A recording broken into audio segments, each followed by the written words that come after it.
Hola, Buen día, hola, buen doctor día. Gauss. Buen día, ¿cómo están? Muy bien, ¿y usted? Muy bien, aquí preparado. Bueno, me alegro mucho. Buen día, Estupendo. Frances. Hola, ¿qué tal?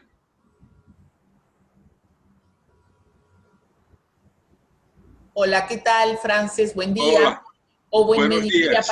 buen mediodía para ti. Bueno, para mí es mediodía ya, sí, sí. Ya ha pasado un ratito. Bueno, un placer compartir contigo esta No, actualización en un tema en el cual, bueno, sos pues referente. igual el placer es mío también. Sí, sí. Estamos Y esperando que se conecten el resto de... perfecto. Muy bien, muy bien. Pues yo ya tengo la presentación preparada, que supongo que no habrá ningún problema para que la vean, ¿eh? para compartirla. Sí, hemos quedado en 45 minutos más o menos, ¿no? Sí, 45, puede ser un poquito más. Vale, Tenemos una extensión autorizada, creo que como de 2 horas, así que vale, después compartimos historias, vale, las estupendo. clínicas y preguntas que quiera hacer el auditorio. Ah, no, sí, sí, hombre, encantado de si las puedo responder. Perfecto. Muy Impecable. bien, muy bien. Vamos a esperar un ratito entonces a que se Esperamos, sí, conecten. unos Sí, 5 minutos más, aunque sea, que dijimos hora de inicio a las 9, y perfecto, estamos. perfecto. Sí, sí, muy bien. Hola, buen día. Buen Buen día. día, Pepe. Les vamos a pedir a todos, a medida que van ingresando, que silencien sus audios, por favor. Así solo dejamos el audio habilitado del doctor Gauss. Muy bien.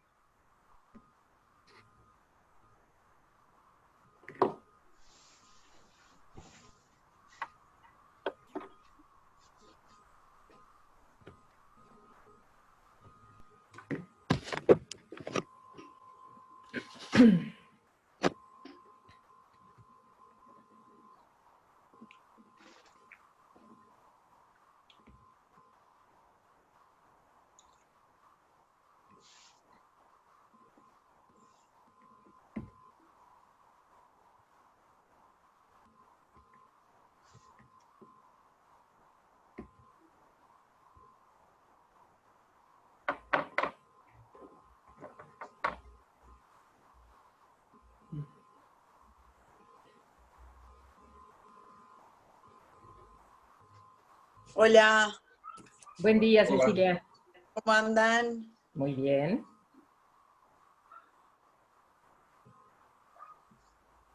Doctor Gauss, la doctora Sí, Leñani es la presidenta de la Sociedad de Neurología. muy bien, encantado de conocerla. Un gusto, igualmente. Muy bien. ¿Cómo van por aquí con el COVID y todo el problema? Bueno, bastante bien, por suerte, pero bueno, esto es cuestión del minuto a minuto, ¿no? Ya, claro, Sí, claro. pero Pero por bueno, ahora lo que he leído es que están mejor que otros países, ¿no? sí, la verdad que sí. Tenemos últimamente, por día tendremos 15 casos, se hacen en general 1.500 hisopados, o sea que es un Ya, está bien, está bien. 0,05%, estamos bien. Y, y bueno, creo que hay 100 y pico de personas enfermas cursando la enfermedad. Sí, Ya. 168 creo. Ahí va. Sí. No, aquí en España ha habido como un segundo rebrote, pero la suerte es que la gente que ahora se infecta es más joven y no están tan graves. Por Claro, tanto, Sí, claro. el número de pacientes en los hospitales no es muy alto aún. ¿Eh? está. Pero bueno, es un problema porque no sé por qué, comparado con otros países vecinos, nosotros tenemos mucha más infección. Pero en fin, no sé si es nuestro estilo de vida o no sé, Sí, ya sí, veremos. hay varios factores, ¿no? Parece que Sí, podrían influir. Todo teórico por ahora, pero bueno. seguro que es un conjunto de factores, ¿eh? No solamente uno, ¿eh? Mm, Seguro. sí, Lo que es cierto es que lo que decían de que en verano el virus no Eh, actuaría, Esto seguro que no, ¿eh? No, Seguro eso no. Seguro que no, porque aquí estamos en verano con mucho calor y nada, un desastre. Sí, sí, sí, tal cual. Era la esperanza, pero no. No. Y la Pero bueno, nuestra ya también, veremos. ¿no? De tener un Sí, verano más tranquilo, pero me parece que no. sí. No. Pero bueno, ya iremos viendo, a ver, no hay más. ¿Cómo Esperar acomodar? la vacuna y mientras tanto, pues trampearlo como se pueda. Tal cual. Sí, Sí, sí. y tanto. Sí. Que la vida sigue. No hay más historia, no hay más. No. Hay que adaptarse y bueno, y ver cómo salimos. Sí. Sí, tal ¿Tú estás cual. trabajando normalmente? ¿Perdón? ¿Tú estás trabajando normalmente con toda tu cantidad de horas, con la misma cantidad de pacientes para ver o están muy limitados? Bueno, a ver, yo el año pasado me retiré de jefe de servicio Sí, por la sabía. edad y ahora estoy de mérito en el laboratorio. O sea, solamente estamos trabajando con el doctor Dalmau en la detección de anticuerpos, pero ya no veo pacientes. Bien, Muy pocos. Veo algún paciente privado, pero la mayor parte del tiempo es en el laboratorio y el laboratorio por ahora se volvieron a abrir en mayo, poquito a poco, y por ahora va bien. Por ahora no ha bien. habido infecciones, los suministros del laboratorio se han reiniciado y yo diría que ahora estamos ya trabajando en velocidad de crucero, ¿eh?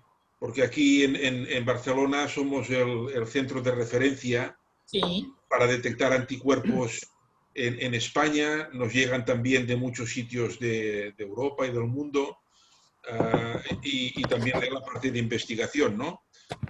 Pero esto va bien, dentro de todo va bien, ¿eh? bien. El hospital, no, aunque ahora ya no estoy implicado, también está la situación muy controlada, porque como he comentado antes, la cantidad de pacientes infectados que son graves son muy pocos comparado con la primera ola, ¿no?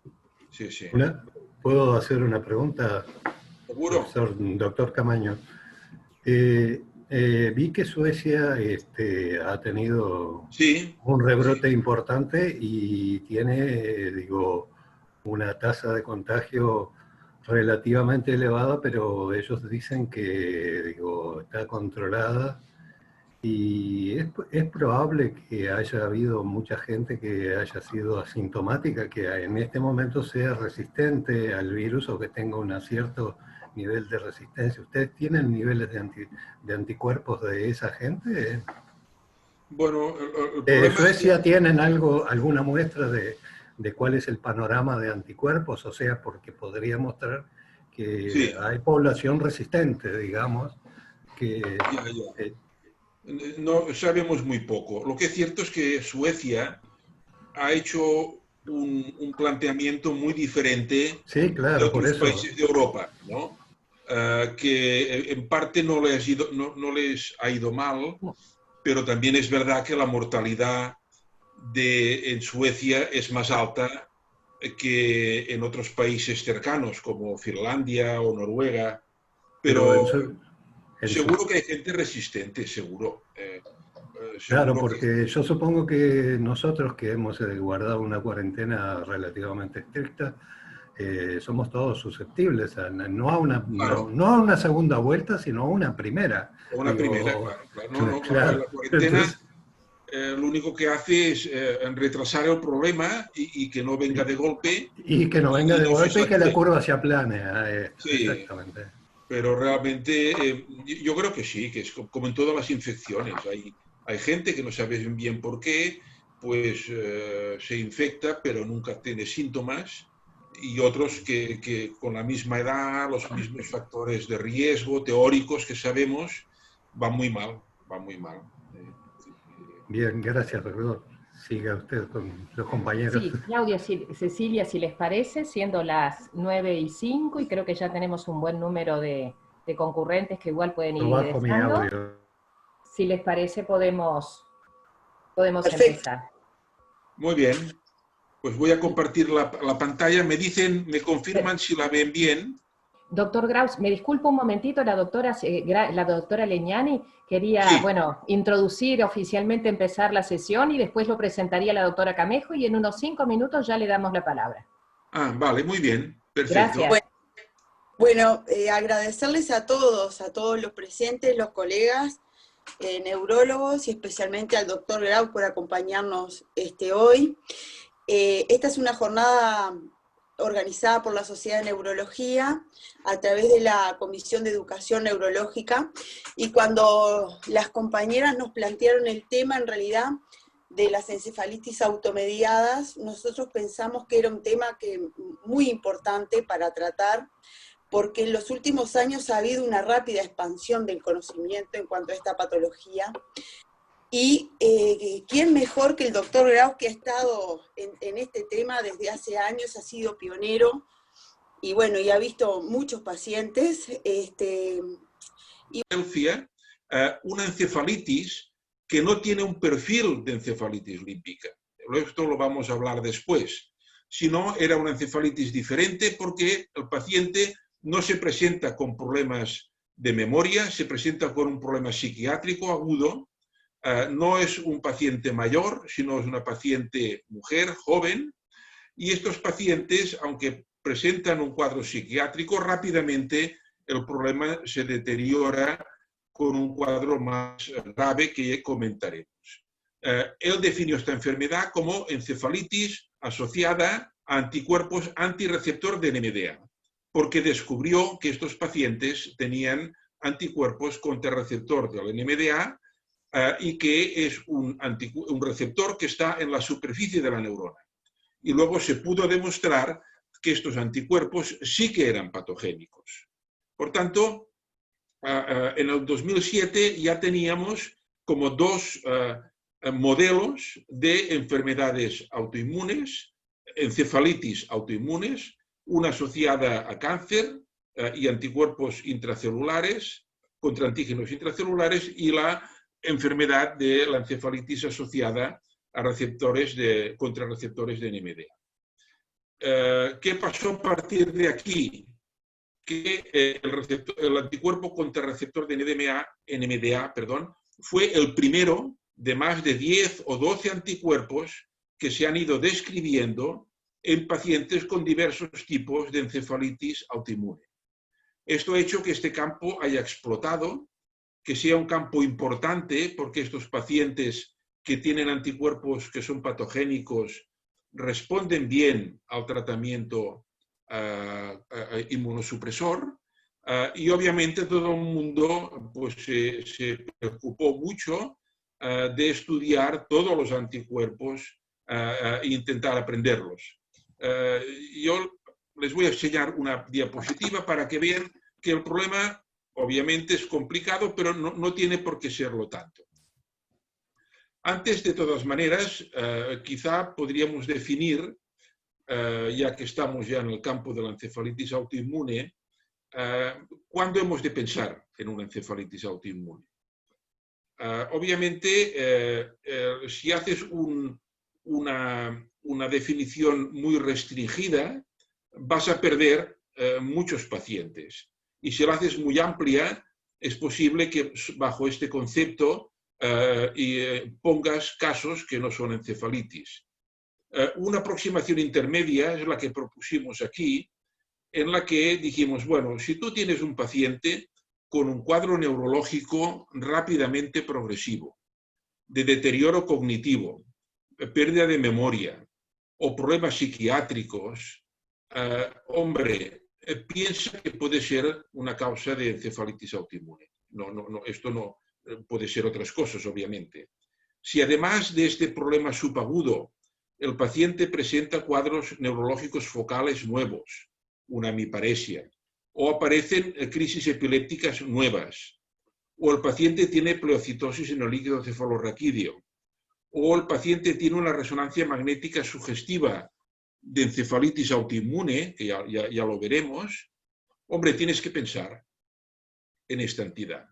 Hacer un diagnóstico de exclusión razonable Y obviamente si ya tú tienes este perfil, un paciente con este perfil, le vas a pedir anticuerpos, pero probablemente ya te puedes plantear seriamente si descartas infección y otras causas, de tratarlo con inmunoterapia, no esperar los anticuerpos, ya empezar el tratamiento. De todas maneras, como ven, el cuadro es bastante inespecífico y lo reconocemos. En algunos estudios, cuando se hacían criterios, se exigía que el paciente tuviera pleocitosis o una resonancia anormal. Pero en nuestra clasificación, esto podía ser un criterio adicional, pero no una condición sine qua non. ¿Por qué hicimos esta definición menos estricta? Por la razón siguiente.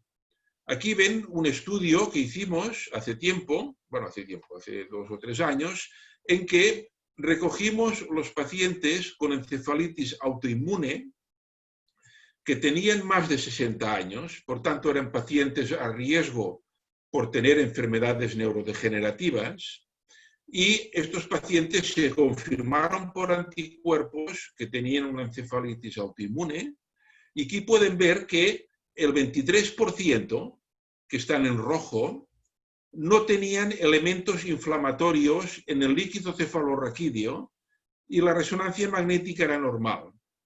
Por tanto, hay pacientes con un cuadro rápidamente progresivo cognitivo o de memoria o psiquiátrico en que la resonancia es normal, el líquido cefalorraquídeo es normal y es una encefalitis autoinmune. Pero luego cuando ven, y si miran aquí la gráfica, la mayoría de pacientes en que ustedes se pueden equivocar y decir, no, esto no es una encefalitis autoinmune porque no hay pleocitosis o porque la resonancia es normal, prácticamente son 2 entidades. Los enfermos asociados a anticuerpos IgG5, que es un cuadro muy progresivo y hoy no lo vamos a comentar, y este que sí que lo vamos a comentar, que es importante, es que la causa más frecuente de encefalitis límbica, que es la asociada a anticuerpos LGI1, hasta un 10-20%, la resonancia puede ser normal y el líquido cefalorraquídeo puede ser normal. Por tanto, delante de un paciente mayor, luego revisaremos un poco esta entidad, delante de un paciente mayor con un cuadro rápidamente progresivo de trastorno de memoria, tienes que pensar en la posibilidad de que sea un cuadro de encefalitis y la primera posibilidad es que sea una encefalitis asociada a anticuerpos anti-LGI1. Y ahora vamos a esta diapositiva en que me gustaría llamarles la atención varias cosas. Primero, la gente en general se queda con esta primera columna en que hay todos los anticuerpos y se pone nerviosa porque obviamente son muchos, hay que recordar muchas cosas y esto lo hace complicado si además no estás especialmente experto en el tema. Pueden ver que los anticuerpos son importantes porque no solamente nos dicen que la enfermedad es una enfermedad autoinmune, sino porque depende del tipo de anticuerpo, se tiene que buscar un tumor o no. En rojo están los anticuerpos que se asocian con una cierta frecuencia a cáncer. Aquí lo tienen, por ejemplo, la frecuencia y los tipos de cáncer. Y en azul están los anticuerpos en que no se asocian a cáncer, o es muy raro, y que por tanto no hace falta buscar ningún tipo de tumor cuando haces este diagnóstico. Pero a mí me gustaría llamarles la atención sobre la columna 2. La columna 2 nos indica el síndrome clínico. Hemos hablado antes del perfil general de la encefalitis autoinmune, general. Pero luego, cuando tienes más información clínica, radiológica, etc., puedes, sin tener los anticuerpos, puedes llegar a otros diagnósticos mucho más concretos. Y esto es lo que me gustaría que se quedaran ustedes con esta idea. Si se fijan en esta segunda columna, la mayoría de pacientes que acaban teniendo una encefalitis autoinmune, de hecho tienen una encefalitis límbica, que la definiremos, o tienen ADEM, si son niños y tienen la encefalomielitis aguda diseminada. Si son gente adulta, probablemente ADEM hay muy poco. Y luego, en gente joven, la encefalitis asociada a anticuerpos contra receptor NMDA. Si saben diagnosticar estas tres enfermedades, sin esperar los anticuerpos, van a diagnosticar probablemente el 90% de los pacientes en cuanto a número. Por tanto, es importante saber reconocer, y es lo que vamos a discutir hoy o comentar hoy, estas tres entidades: encefalitis límbica, encefalitis asociada a anticuerpos contra receptor de NMDA y la encefalomielitis aguda diseminada. Encefalitis límbica. Bueno, esto ya lo describió el doctor Croscelis en el año 68 y lo que hemos aportado últimamente, en los últimos 20 años, son la presencia de anticuerpos y la definición de la lesión límbica en la resonancia magnética. Estos pacientes se presentan con problemas de memoria a corto plazo, crisis epilépticas, cuadros psiquiátricos, que generalmente no son puros, sino que se asocian a los problemas de memoria, y en la resonancia magnética se ve en la región de la amígdala y del hipocampo áreas de hiperseñal en las secuencias FLAIR, que son la imagen que te define, te confirma que el paciente que estás viendo es una paciente con encefalitis límbica. Si las imágenes que ven en la resonancia son bilaterales, como comento aquí, la probabilidad que esto no sea una encefalitis límbica es muy baja.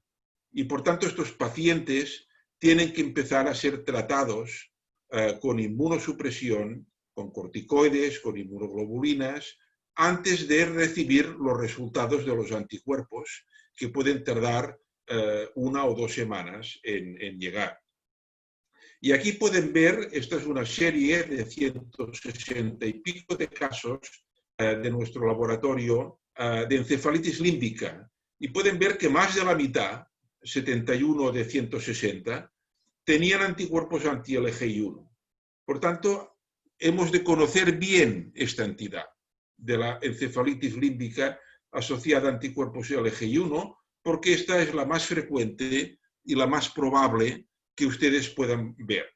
Aquí en azul, de nuevo, hemos puesto los anticuerpos que no se asocian a cáncer, que no hace falta buscar una tumoración, y en cambio, en rojo, los anticuerpos en que siempre o casi siempre o con una gran frecuencia se asocian a cáncer, como los anticuerpos contra el receptor de GABA B, los anticuerpos anti-MA o MA2, los anticuerpos anti-HU, etc.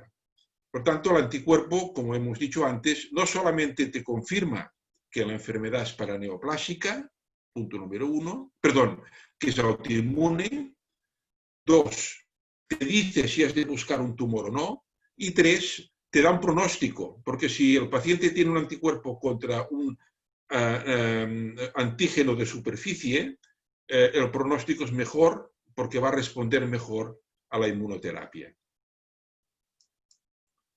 Este sería un poco la forma de presentación de la encefalitis límbica asociada a anticuerpos LGI1. La mayoría tiene una combinación de síntomas en que el paciente tiene crisis epilépticas, problemas de memoria, problemas de tipo de conducta, y lo que quizá o creo que es muy importante es saber reconocer el tipo de crisis epilépticas que pueden tener estos pacientes incluso antes que desarrollen el problema de memoria y el problema cognitivo.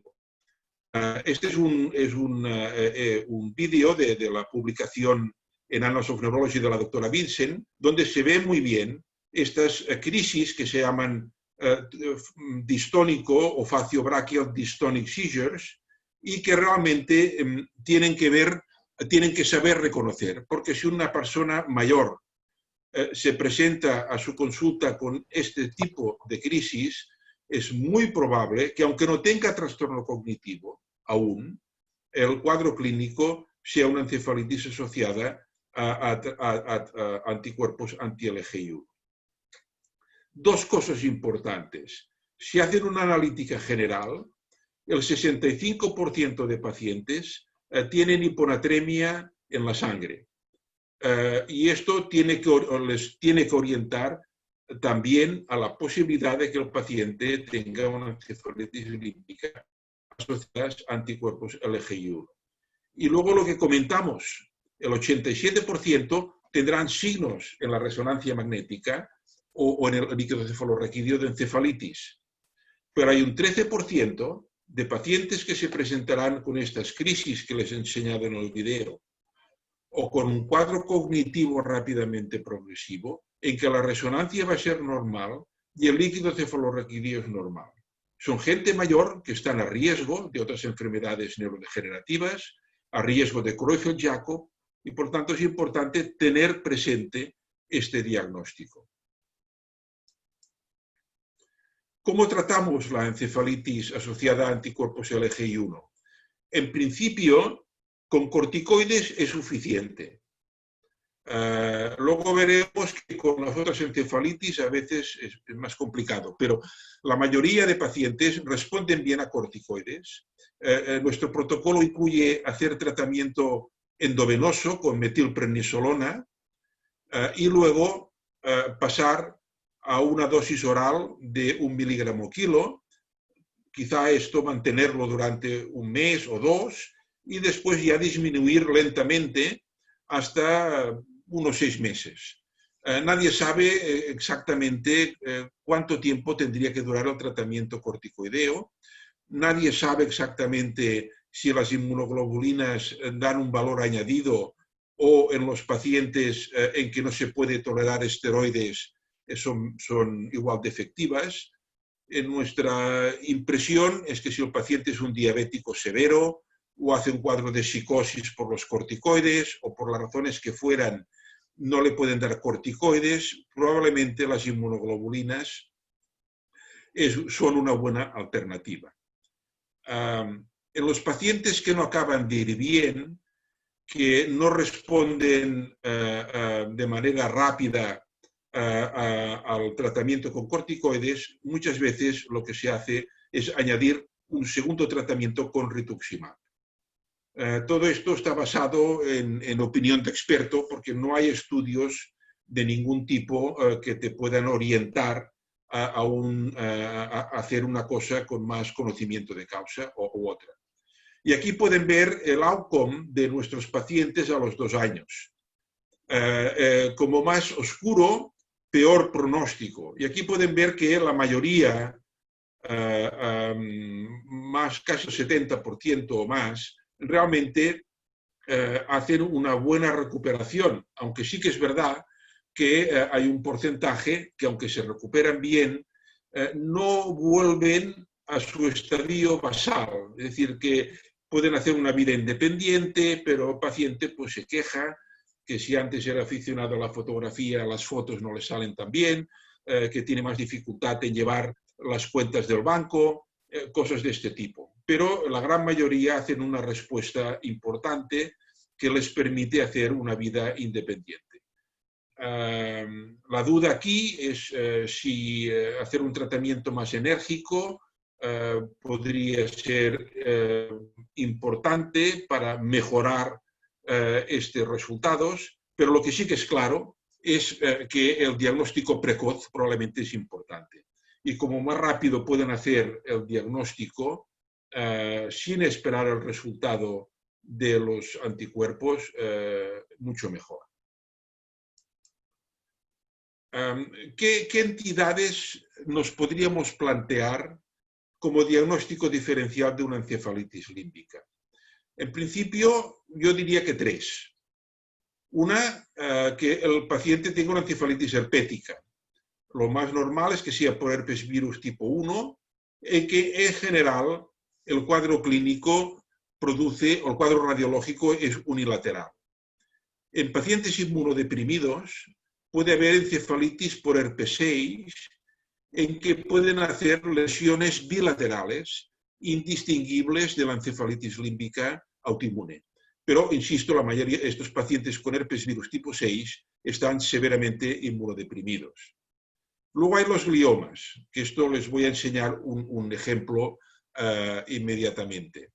Y después, muy importante, es que tú puedes tener un paciente que debute con ataques epilépticos o con estatus epiléptico de cualquier tipo, no autoinmune, porque ha dejado la medicación, porque es un alcohólico, por lo que sea. Las crisis epilépticas repetidas pueden producir edema en la región del hipocampo, como pueden ver aquí, que es muy sugestivo de encefalitis límbica, pero sigue siendo también normalmente unilateral. Un dato importante que permite diferenciar o sospechar que el cuadro es edema y no inflamación es que el edema producido por las crisis en los mapas de ADC y en la difusión se comportan con una imagen de restricción, que esto puede verse en la encefalitis límbica autoinmune, pero es mucho más frecuente en el edema post-crisis. Por tanto, en un paciente que se presenta con crisis incoercibles, que a veces la gente con encefalitis límbica autoinmune se puede presentar de esta manera,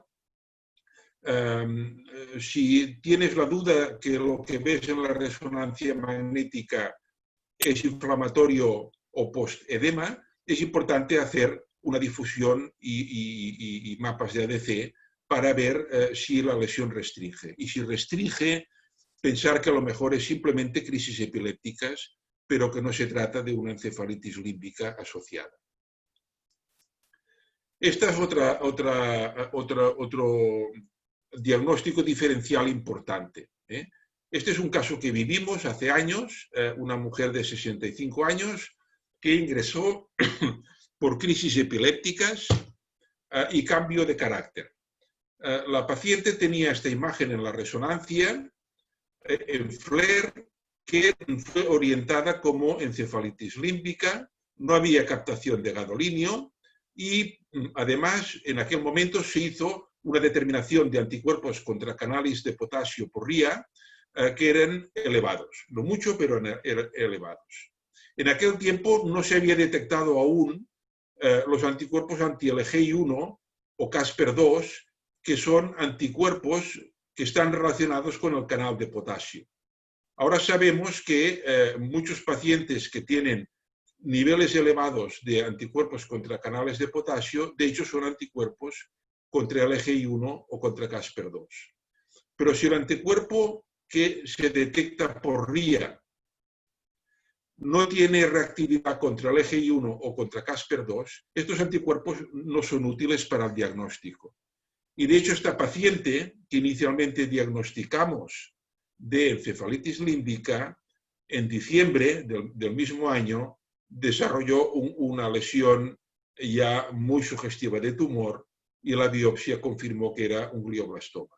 Por tanto, lesiones únicas, unilaterales, que no tienen ningún anticuerpo asociado, tienen que pensar que el diagnóstico no va a ser una encefalitis límbica autoinmune. Este es un estudio que nos recuerda que no hay que gastar dinero en pedir anticuerpos contra canales de potasio por RIA. Lo que hay que pedir es anticuerpos anti-LGI1 o anti-Casper2. En este estudio, por ejemplo, es un estudio holandés del doctor Titulaer, pueden ver que se revisaron todos los pacientes que se había hecho un estudio por RIA de anticuerpos contra canales de potasio.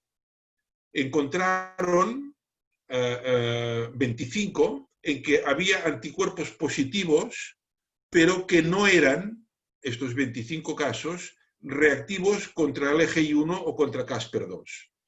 Estos anticuerpos contra canales de potasio no reactivos contra LGI1 o Casper2 nunca predijeron o no predijeron bien que el cuadro neurológico del paciente fuera autoinmune. De hecho, solamente el 28% de los pacientes tenían una enfermedad autoinmune.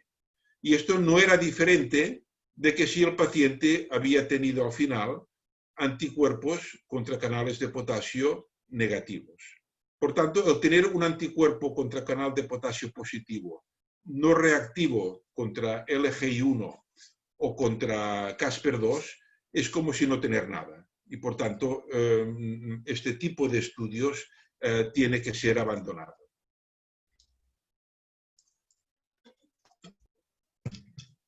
Vamos a comentar ahora la segunda entidad que tienen que conocer bien, y que yo creo que ya la conocen muchos de ustedes, que es la encefalitis asociada a anticuerpos contra receptor de NMDA. El cuadro clínico aparece en gente joven, luego veremos la curva epidemiológica, y la diferencia con el cuadro de encefalitis límbica, clínicamente, es que de inicio el cuadro es prácticamente psiquiátrico, sin efectos, sin problemas neurológicos. Y esto puede durar de 1 a 2, 3 semanas. Y de hecho, después, el cuadro psiquiátrico rápidamente se complica con crisis epilépticas, trastornos del habla y otros problemas ya más neurológicos. El psiquiatra ya ve que esto no puede ser un problema psiquiátrico puro y los pacientes muchas veces acaban en la UCI, en la unidad de cuidados intensivos, por problemas graves de disautonomía, crisis, etc. El cuadro clínico se mantiene grave durante a veces meses y lentamente el paciente va mejorando, aunque a veces la mejoría para llegar a una recuperación total puede tardar incluso 2 años. Aquí ven un poco que esta enfermedad puede aparecer en niños, aquí ven gente joven, y en niños es poco probable que se encuentre un tumor asociado. Básicamente son teratomas de ovario en niñas. Aquí ven en rojo, serían niñas o sexo femenino con tumor. Y por debajo de los 14 años es muy raro que haya un tumor, un teratoma de ovario. Luego, a partir de la pubertad y hasta los 35 años, la enfermedad es típica de mujeres y a 50% más o menos tienen teratomas de ovario asociados. Y luego, a partir de los 35 años, la frecuencia de la enfermedad es muy baja, pero hay 2 características.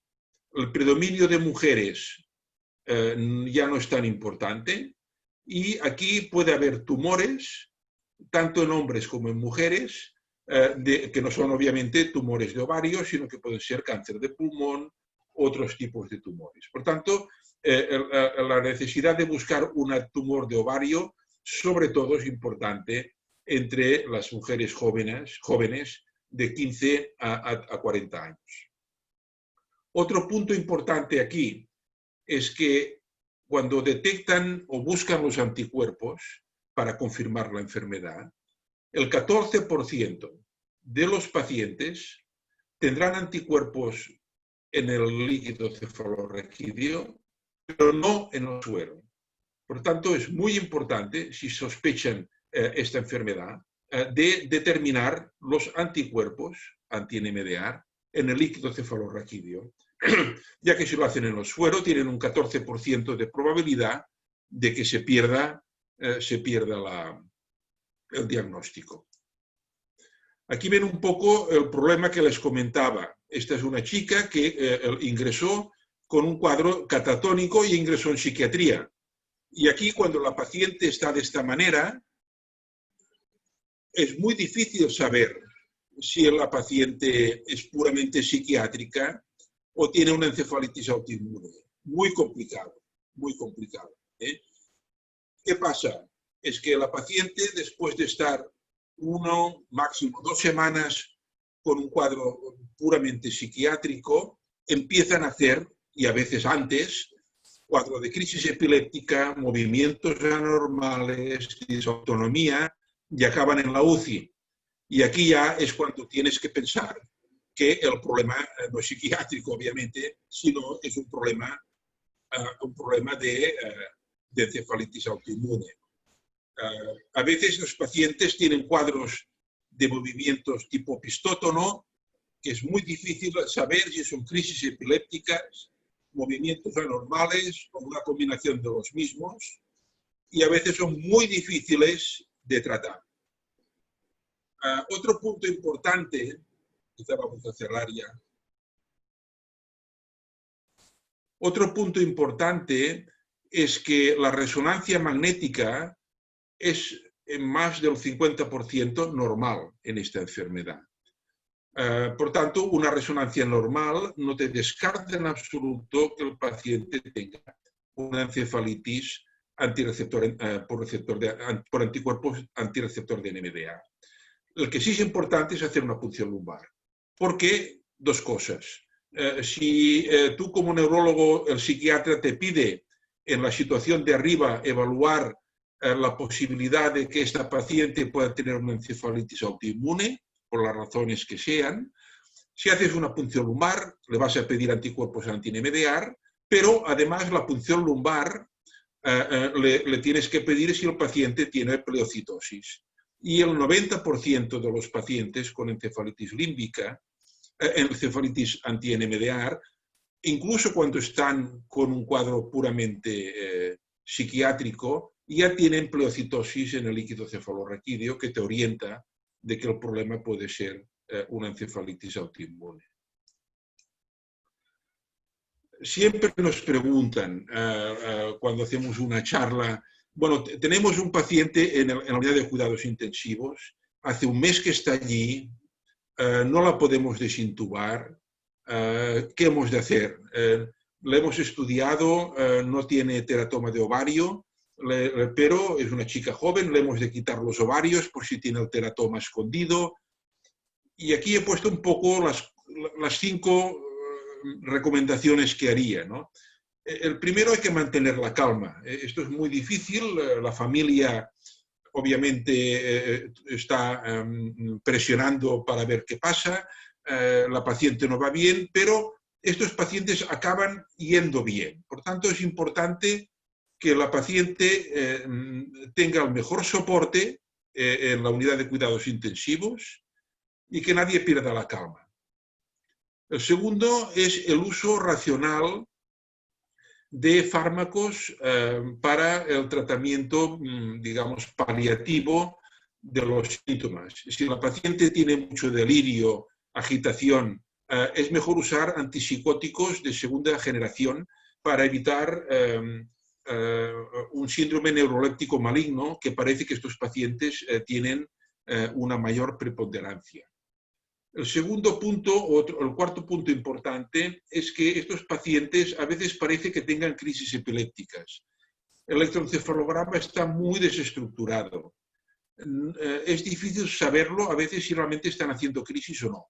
Pero lo que sí sabemos es que aunque hagan crisis, la repercusión funcional final no será tan grave como las crisis en otras entidades. Por tanto, evitamos poner a la paciente en coma inducido durante mucho tiempo, porque el tenerla mucho tiempo en coma inducido va a significar mayor frecuencia de infecciones sobreañadidas y mayor morbilidad.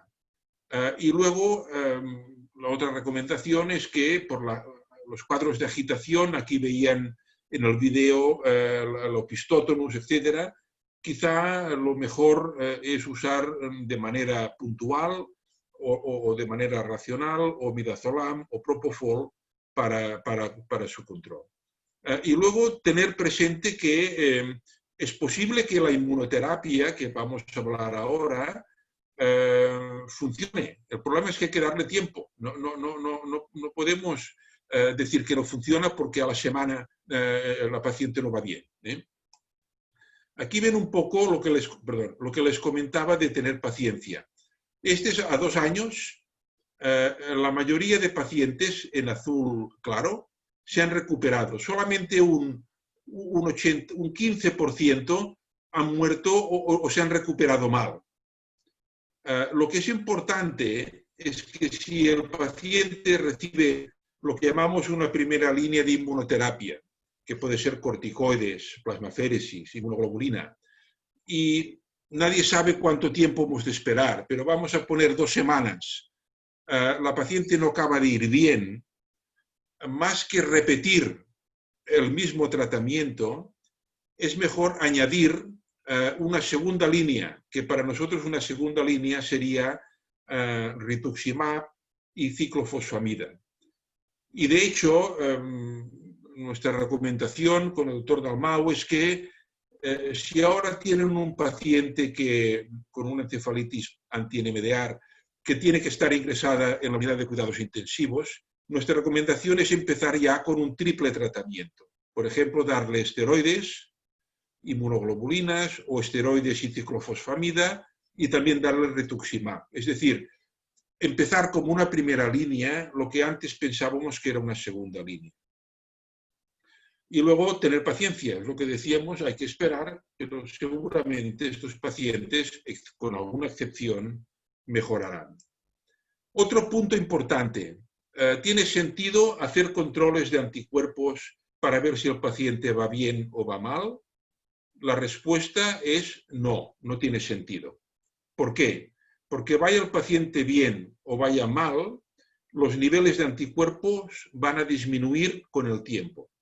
Aquí pueden ver pacientes que fueron mal, en rojo, o pacientes que fueron bien, en más claro. El grupo de pacientes que fueron mal, los títulos bajaron en el líquido cefalorraquídeo. Bajaron menos que los pacientes que fueron bien. Pero claro, cuando tú tienes un paciente solo, no tienes un comparador. Por tanto, no tiene sentido, al menos hasta ahora, pedir anticuerpos de control para tomar decisiones médicas. La decisión médica ha de ser clínica. Si el paciente va bien, va bien. Y si va mal, replantearte qué podemos mejorar para que vaya bien, cambiar el tratamiento, optimizar el tratamiento epiléptico, etc. Pero los anticuerpos no nos van a ayudar para hacer una decisión médica. El otro punto también importante es el de las recaídas. En principio se valoró que hasta un 15% de los pacientes pueden hacer recaídas. Probablemente este porcentaje ahora es más bajo. ¿Por qué? Porque estos pacientes son tratados con inmunoterapia de manera más agresiva. De toda manera, hay pacientes que recaen y hay que tener en cuenta varias cosas. Primero, la recaída puede ser años más tarde. Por tanto, hay que recordar la historia, hacerla bien, porque a lo mejor el primer episodio, que a lo mejor no se detectó como una encefalitis autoinmune anti-NMDAR, ocurrió 8 años antes. El segundo punto es que si el paciente en el primer episodio se encontró un teratoma, es altamente improbable, y se quitó el teratoma, es muy poco probable que haga una recaída. Y un punto importante es que en las recaídas el cuadro clínico suele ser menos grave y más limitado. Es decir, en vez de hacer un cuadro psiquiátrico florido o un cuadro de trastorno del habla o de movimientos anormales, el cuadro pues, puede ser menos grave, con problemas del habla y poca cosa más, o problemas de memoria y concentración. Entonces hay que tener un cierto grado de estar alerta, porque nunca el cuadro muchas veces es tan grave como al principio. Y obviamente si el paciente hace una recaída, en general a este paciente se le pone durante unos años en tratamiento con rituximab. Pero no sabemos si esta es una aproximación correcta y tampoco sabemos por cuánto tiempo el paciente tiene que ser tratado. Y luego viene el problema del paciente que no mejora. Un 10-15% de los pacientes no mejoran. En las autopsias a veces hay pérdida de neuronas. A lo mejor estos pacientes hay un componente de células T implicado. Pero claro, siempre pensamos que quizá el anticuerpo no lo hemos podido eliminar y sigue afectando al cerebro. Entonces se han planteado tratamientos de tercera línea que son, yo diría, experimentales. Es decir, en la literatura pues, hay casos que han mejorado con bortezomib, con tocilizumab, pero en general se publican los casos que van bien, no los casos que van mal, y realmente es muy difícil dar una recomendación en los pacientes que, a pesar de ser tratados con una primera y segunda línea de inmunoterapia, no acaban de ir bien. Se puede probar los fármacos que ven ustedes aquí, pero no tenemos ningún fundamento para recomendarlos. Vamos a hablar ahora rápidamente del ADEM. Si son pediatras, tienen que conocer esta enfermedad. Si no son pediatras, hombre, en gente adulta es muy rara. Los pediatras hicieron criterios para definir el ADEM, para diferenciarlo de la esclerosis múltiple, básicamente. Entonces, hicieron como un cuadro mandatorio que el paciente estuviera encefalopático, aunque muchos ADEM de hecho no lo están, y quizá lo más característico es la afectación de la sustancia blanca en la resonancia magnética con unas imágenes diferentes de la esclerosis múltiple. Hoy sabemos que alrededor del 50% de los pacientes con ADEM tienen anticuerpos anti-MOC. Estos anticuerpos, en principio, no es necesario pedirlos, yo creo, en un cuadro clásico de ADEM. No te aporta nada más de lo que ya sabemos. No te va a decir que el tratamiento sea diferente.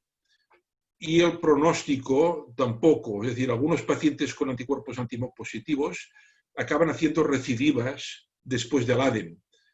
Pero hay pacientes con anticuerpos positivos que no hacen recidivas. Por tanto, no nos ayudan mucho a la hora de tomar decisiones. Lo que sí es importante que los pediatras han de tener en cuenta es que los anticuerpos anti-MOC pueden hacer encefalitis diferentes del ADEM. Este es un estudio que hizo la doctora Armangué con el doctor Dalmau en el laboratorio, en que se recogió una cohorte de niños de todos los varios hospitales de España con diagnóstico de encefalitis, pero que no era ADEM. Los ADEM se pusieron en otra cohorte. Al final se encontraron que había 296 casos con sospecha de encefalitis autoinmune. Y de estos 296 casos, después de otro cribaje, se quedó con 64 que definitivamente tenían al final un diagnóstico de encefalitis autoinmune. Entonces eran niños. En niños, de estos 64, 22 tenían anticuerpos anti-MOC. Y la encefalitis, que no era ADEM, asociada a anticuerpos anti-MOC en este grupo de niños, era la encefalitis más frecuente, más que la encefalitis antirreceptor de NMDA. ¿Cuál es el mensaje aquí? Que en niños que tienen encefalitis y que no son ADEM, hay que pensar que puedan tener encefalitis asociadas a anticuerpos anti-MOC. El cuadro no está bien definido aún. Son niños que, a diferencia de ADEM, muchos tienen estatus epilépticos o movimientos anormales, que esto no es tan habitual en el ADEM. Y la resonancia magnética tienen lesiones corticales, como pueden ver aquí, que tampoco sería lo típico del ADEM. Por lo tanto, yo creo que en niños en donde aparecen encefalitis, cuadros rápidamente progresivos, con un gran predominio de crisis epilépticas o de trastornos cognitivos, en que la resonancia magnética aparecen lesiones corticales, hay que pensar en este diagnóstico de encefalitis por anticuerpos anti-MOC. Ya para ir acabando, hay otra entidad que es un cuadro más progresivo, que es la encefalomielitis progresiva con rigidez y mioclonus, que se asocia a anticuerpos contra receptores de glicina. Este es un video del doctor Hutchinson cuando describieron la enfermedad que se asociaba a anticuerpos contra glicina, donde se ve este mioclonus sensitivo al estímulo. Estos pacientes, en principio, por la rigidez y el espasmo, están dentro del perfil de pacientes con síndrome de persona rígida. Pero la diferencia, aparte de este mioclonus sensitivo, es que muchos de ellos, o la mayoría, tienen trastornos del tronco cerebral en forma de diplopia, disfunción para tragar, etc. Y lo que es importante es que muchos síntomas del PERM, que se asocia a anticuerpos contra el receptor de glicina, también están presentes en la encefalitis contra anticuerpos contra DPPX. Esta encefalitis es muy parecida a PERM, con predominio en hombres, con afectación de tronco, con los mioclonus que les he comentado, con disautonomía, etc. Pero a diferencia del PERM, no hay rigidez, o la rigidez es mucho menos importante, y en cambio el paciente tiene un antecedente de diarrea que precede en meses o semanas el desarrollo del cuadro neurológico. La encefalitis anti-DPPX es rara, pero yo me ha gustado presentarles esto porque si ven un cuadro en que sospechan PERM o sospechan DPPX y le piden uno de los dos anticuerpos y sale negativo, entonces quizá le tienen que pedir el otro, porque, ¿me entienden? Puede ser que el problema no sea una cosa, sino sea la otra. Luego hay otro grupo o una entidad que me gustaría comentar rápidamente, que es la encefalopatía de Hashimoto. ¿Qué pasa cuando el paciente sospechamos que tiene una encefalopatía? Todos los anticuerpos onconeuronales son negativos, la resonancia es normal, pero le encontramos anticuerpos antitiroidales muy elevados. Entonces decimos, oh, tiene una encefalitis de Hashimoto, le vamos a dar corticoides y va a mejorar. Esta entidad es una entidad mal definida, porque si miramos estos criterios, sospecha de encefalitis, anticuerpos anti-TPO elevados, ausencia de otros tipos de anticuerpos, resonancia normal, no otra causa encontrada, la mayoría de estos pacientes que recogen que tienen estos criterios no van a responder a corticoides. Este es un estudio que hicimos y aquí pueden ver que solamente un 25% de los pacientes que cumplían criterios de sospecha de Hashimoto, en el fondo respondieron. Mensaje: hombre, si tienes la sospecha de Hashimoto, puedes hacer una prueba de tratamiento con corticoides. Pero si el paciente no mejora en pocos días, no hay que ir a una segunda línea de tratamiento.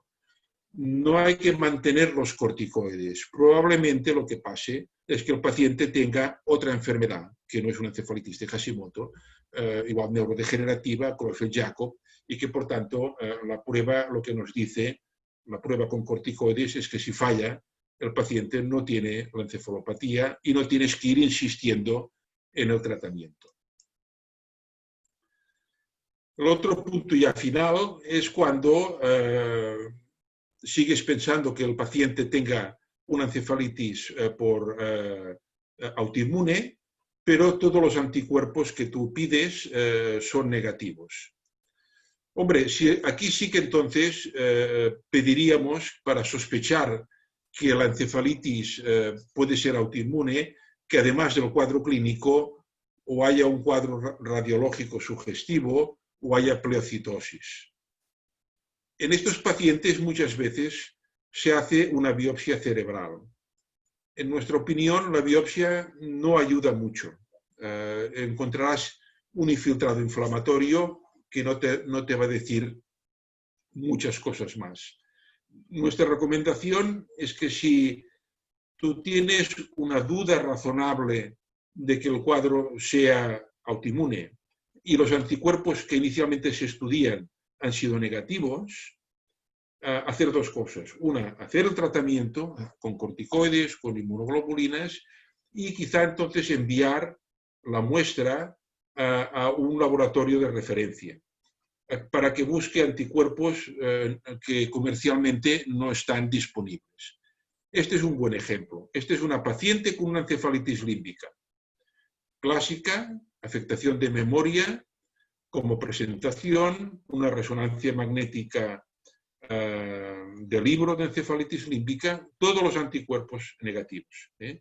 Los anticuerpos fueron estudiados, en este caso en nuestro laboratorio, se encontró un anticuerpo contra el citoplasma de las neuronas, que al final se confirmó que iba dirigido el anticuerpo contra la adenilato quinasa 5, que es un anticuerpo que había descrito el doctor Dalmau hacía años, y este anticuerpo es un marcador de encefalitis límbica, no paraneoplásica, y que es un marcador de mal pronóstico. La gente que tiene este anticuerpo, en general, o casi siempre, no mejoran de la memoria, a pesar de todo el tratamiento inmunosupresor que les puedas dar.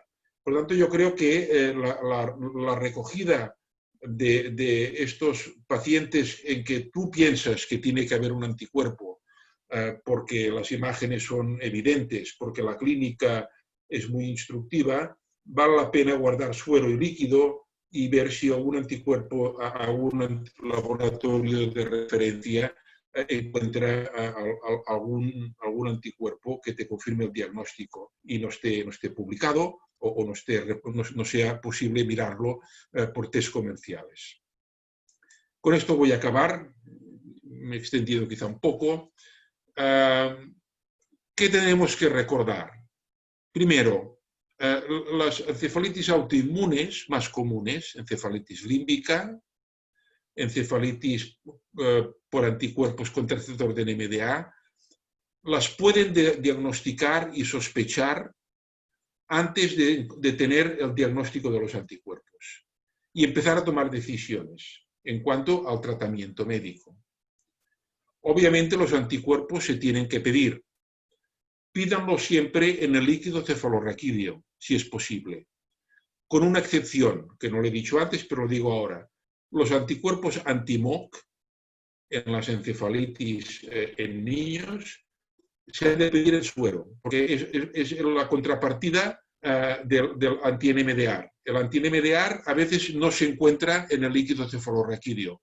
Los anti-MOC están siempre en el suero y a veces en el líquido cefalorraquídeo no están. 3. Empiecen el tratamiento lo más pronto posible. Esto es lo mejor que le puede ayudar a su paciente. Y 4. Si ustedes piensan que el paciente tiene una entidad concreta fundamentada en el cuadro clínico y en la resonancia magnética y en el líquido cefalorraquídeo y les llega un resultado de anticuerpos que no tiene mucho sentido, probablemente el razonamiento clínico que han hecho es más importante y tendría que prevalecer sobre el anticuerpo, ¿no? A veces estamos un poco, digamos, un poco demasiado acomplejados por la tecnología y pensamos que cualquier técnica puede ser mejor de lo que nosotros como neurólogos podamos decidir, y esto a veces no es verdad. Si el cuadro clínico es de una encefalitis límbica en un paciente inmunodeprimido y tú piensas que tiene una encefalitis por herpes tipo 6, pero por las razones que sea, también le has pedido anticuerpos, si al final te sale una serología con anticuerpos anti-NMDAR, pero también una PCR positiva por herpes virus 6, pues herpes virus 6 es el que manda. Entonces yo creo que esto también es muy importante. Y nada más, agradecerles su atención. Si tienen alguna pregunta que pueda contestar, pues yo con gusto lo voy a hacer. Muchas gracias. Muchas gracias, doctor Graus, por una excelente presentación. Sí, invitamos a que realicen, que puedan hacer algunas preguntas. La doctora Braga tenía una pregunta en el chat. Sí. Patricia, te invitamos a que la realices. Hola, buenos días. Muchas gracias por la presentación, realmente muy clarificadora. La pregunta era si han visto relación, o actualizarnos un poco, sobre la relación entre encefalitis autoinmunes demostradas o perfiles autoinmunes demostrados y la presentación clínica con FIRES, con el estado epiléptico refractario asociado a fiebre y con evolución posterior a ese estatus, ¿verdad?, con encefalopatía y epilepsia. Sí, muchas gracias. Sí, esto es importante, la pregunta. En general diríamos que los pacientes que se presentan con un FIRES, o también se llama un NORSE, ¿no?, un New Onset, estos pacientes, si tú haces la historia con la familia y realmente ha empezado la crisis epiléptica y no hay en los días previos ningún problema psiquiátrico, cognitivo, de memoria, etcétera. Si el cuadro es puramente epiléptico, lo más probable es que no sea una encefalitis. ¿Cuál es la actitud que hacemos nosotros? En principio, les pedimos los anticuerpos, quizá también por la facilidad, pensando sobre todo en anticuerpos contra receptores de GABA. Los anticuerpos contra receptores de GABA B o receptores de GABA A son las dos encefalitis que se pueden confundir un poco con FIRES o con NORSE. Y luego, de manera empírica, les damos bolus de corticoides esperando el resultado de los anticuerpos. Si luego la resonancia, los anticuerpos todo es negativo, paramos el tratamiento inmunosupresor. Nuestra experiencia es de que estos pacientes en general no van bien, acaban con una epilepsia fármaco-resistente difícil de tratar y aunque a veces les hemos hecho de todo, mirar si el suero reaccionaba con neuronas para ver si tenían anticuerpos nuevos, estos pacientes en que la presentación es puramente epiléptica, si no encuentras pues GABA B o GABA A, puede ser en MDR a veces, es decir, si no encuentras los habituales, que yo creo que los has de pedir, no encuentras nada y es dudoso. A lo mejor son autoinmunes o son inmunomediados, pero en general no van bien, aunque incluso, esto lo hacíamos los primeros casos, incluso si les dábamos tratamiento durante mucho tiempo inmunosupresor. Más recientemente, no tenemos experiencia nosotros, porque el fármaco es caro.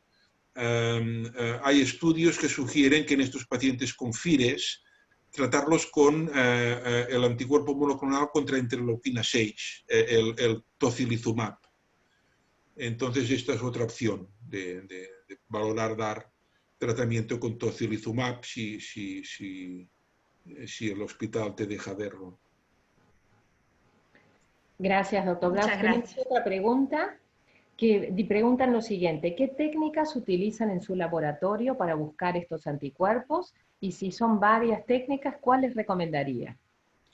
Bueno, nosotros lo hacemos de manera rutinaria con inmunistoquímica sobre tejido de rata y lo que vemos positivo lo confirmamos por un test específico que si el test está comercializado por rapidez y cosa práctica, usamos los test comerciales. Yo creo que en muchos centros no se hace inmunistoquímica, sino que se pasa directamente a hacer los test comerciales, que son por inmunoblot o para detectar los anticuerpos contra antígenos intracelulares, el HU, el MA2, el YO, y por inmunofluorescencia con células transfectadas para detectar el anti-NMDA, GABA B, etc. Yo creo que estos test comerciales son buenos, como todos tienen sus problemas, y yo creo que precisamente porque puede haber algún falso positivo o algún falso negativo, he puesto en la última diapositiva que el diagnóstico clínico, el razonamiento clínico tiene que prevalecer.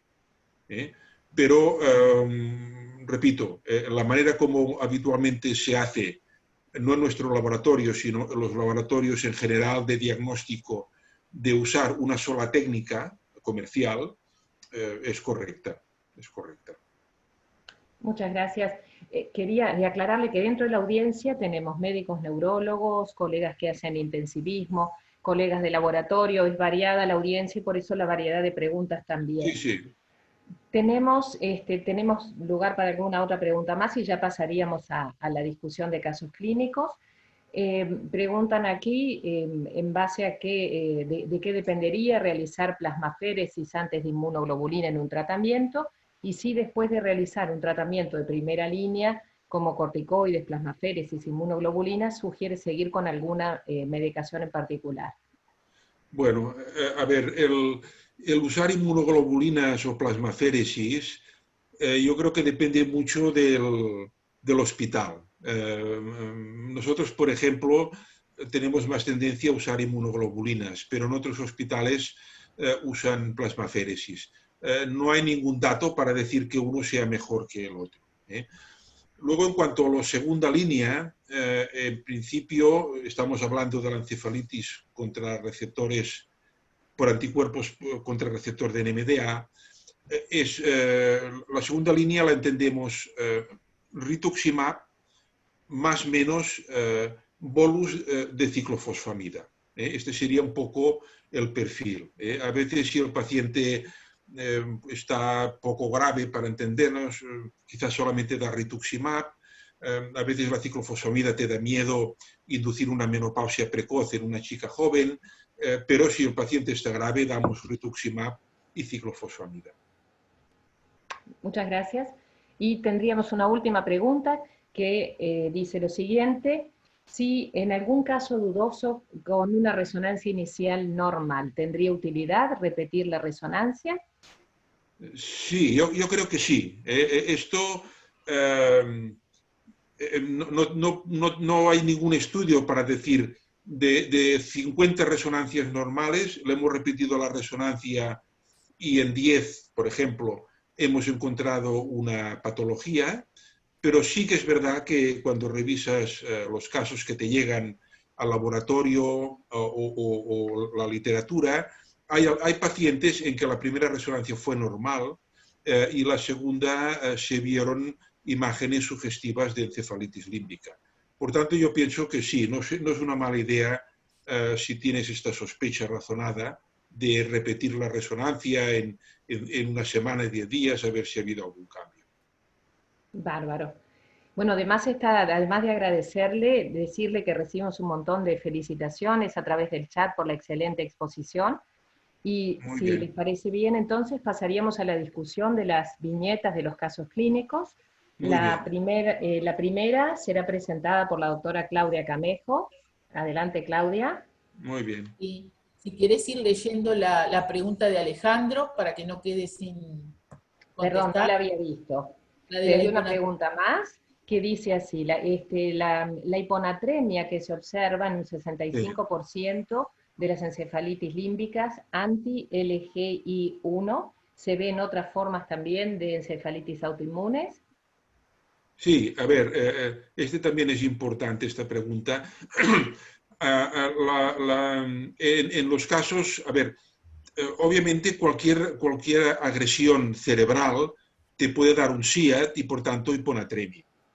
Ahora bien, en general, yo creo que si tienes una encefalitis límbica, ahora estamos dentro de las encefalitis autoinmunes, la límbica, si hay una hiponatremia, casi siempre es el LGI1. Si bien es verdad que hay algunos pacientes que tienen encefalitis límbica paraneoplásica y un cáncer de pulmón de célula pequeña, que por el cáncer de pulmón hacen un SIAD y hacen hiponatremia. Entonces, puede pasar que antes de encontrar el anticuerpo, tú pienses que el paciente es una encefalitis límbica anti-LGI1 y luego te lleva la sorpresa de que el anticuerpo en vez de LGI1 sea HU. Pero bueno, yo creo que la hiponatremia es tan frecuente en la LGI1 y tan poco frecuente en las demás, que es otro dato para pensar que si ves al paciente, empezar tratamiento con corticoides. Muchas gracias. ¿Pasamos al caso 1? Sí, adelante, Sí. Claudia. Bueno, este es un caso que compartí con algunos colegas de una institución privada, unos colegas de CTI, y que vamos a pasar a comentar. Este es un chico, sexo masculino, 17 años, estudiante, jugador de fútbol, jugaba en la tercera división de un cuadro de acá de Montevideo, no tiene antecedentes patológicos a destacar, y bueno, es convocado el neurólogo a CTI de esta institución privada con una historia progresiva de 40 días de evolución. Antes de empezar a comentar, tengo un video autorizado por el paciente y gracias a uno de los colegas de CTI vamos a verlo. Cuando llegamos al CTI vemos a este chico y nos relataban que el paciente estaba en esta situación, con un trastorno de conciencia, el mutismo, no sé si llegan a ver esa actitud catatónica del miembro superior izquierdo, con movimientos repetidos lo repito un poquito más para que lo vean, en el miembro superior derecho. En algún momento sabía, por supuesto que se sospechaba de crisis parciales simples y crisis parciales complejas, pero a su vez tenía todos estos movimientos que por suerte un colega de CTI había grabado. Entonces hicimos una historia retrospectiva en donde la historia había empezado casi 40 días antes, lenta, insidiosa, con cefaleas frontales y elementos de hipertensión intracraniana, y había estado subfebril. Agregó trastornos del comportamiento que requirieron consulta con un psiquiatra y tratamiento farmacológico antipsicótico, que esto es importante porque le habían indicado los antipsicóticos que generalmente empeoran estos cuadros clínicos. Se había sumado esos movimientos anormales de tipo disquinéticos, asimétricos del hemicuerpo derecho, estaba bradisíquico con trastornos en la expresión de la palabra, cuando nosotros los vimos, ya le digo, mutismo. Estaba en CTI, con esto que mencionamos, y tenía crisis parciales complejas muy frecuentes. Del examen neurológico entonces estaba en mutismo, no respondía, no comprende órdenes, con un síndrome extrapiramidal complejo, con esos movimientos disquinéticos, elementos tónicos frontales bilaterales intensos, actitudes catatónicas, y había requerido medidas de contención y ayuda permanente para la alimentación. Se había realizado una resonancia de cráneo y exámenes. Cuando lo vemos ya estaba estudiado totalmente, con tomografía y resonancia, con angio, con tiempo arterial y venoso, que habían sido normales. Teníamos líquido cefalorraquídeo,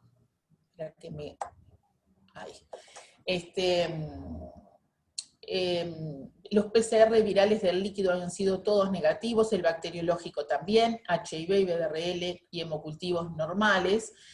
Al ingreso se había dosificado drogas de abuso, porque este chico estaba con una patología que había sido interpretado como si fuera una psicosis aguda, un chico normal que no tenía antecedentes de ningún tipo, se había dosificado drogas de abuso al ingreso que habían sido todas negativas, y el electroencefalograma mostraba un sufrimiento encefálico difuso con moderada actividad paroxística focal del lado izquierdo, en regiones central, temporal y occipital.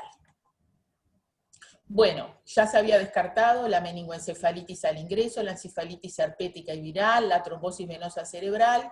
Fue cuando planteamos una encefalitis autoinmune, por la presentación clínica, el subtipo, la edad, planteamos que fuera anti-NMDA. Por supuesto que, como mencionaba el doctor Graus, mientras se extrajo el líquido y la sangre para enviar, se inició un tratamiento, ¿verdad? La sospecha clínica, hicimos el tratamiento sin tener confirmado el diagnóstico con los anticuerpos. pero mientras lo que hicimos, porque era más fácil acceder, se le hizo un PET al paciente que mostró un hipometabolismo leve, mesial izquierdo, occipital, en ambos tálamos. No se evidenciaron áreas hipermetabólicas, incluso lo que nos asustó un poco fue que, como no teníamos todavía los anticuerpos y nos jugamos a un diagnóstico, iniciamos un tratamiento, como que el PET no iba acorde con el diagnóstico de una encefalitis autoinmune. Pero, mientras tanto, hicimos una revisión bibliográfica en donde no es raro que se encuentren imágenes de hipometabolismo, no solo de hipermetabolismo, que es una de las preguntas que le íbamos a hacer a Graus, ¿qué pasa con el PET en estos pacientes? En este caso era un paciente con una NMDA en un niño con un coriocarcinoma, que también tenía un hipometabolismo, y después se ha estudiado, más acá en el tiempo, este artículo ya es más del 2013, en donde también hay patrones de PET que pueden ayudar a diagnosticar qué tipo de, o qué perfil tiene según qué anticuerpo. Con respecto al paciente, la tomografía de tórax, abdomen y pelvis fue negativo, se hizo un tratamiento ante la sospecha con metilprednisolona de 1 gramo 5 días, plasmaféresis 5 días, y luego 5 días de inmunoglobulinas. Requirió varias drogas antiepilépticas intravenosas. En la evolución, el paciente deja de tener crisis epilépticas y movimientos anormales en forma relativamente rápida. El síndrome tónico frontal y comportamental y el mutismo casi desaparecen a los 20 días. La resonancia de cráneo a los 2 meses fue normal. El electroencefalograma sin actividad epileptogénica y una clara mejoría de la actividad de fondo.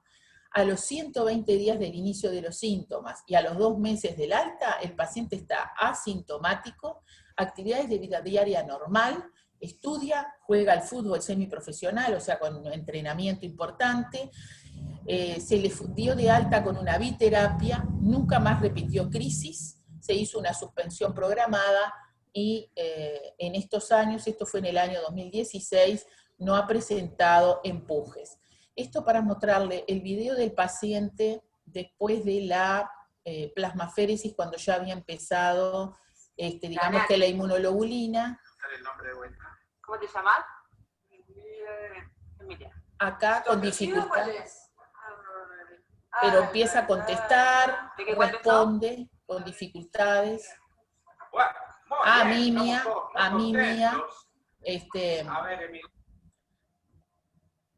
Se va de alta, esto es más o menos a los 30 días de empezar el tratamiento, se cumplieron ya 4 años sin crisis, sin empujes, actualmente está sin antiepilépticos y no se le hizo tratamiento de inmunosupresión posterior.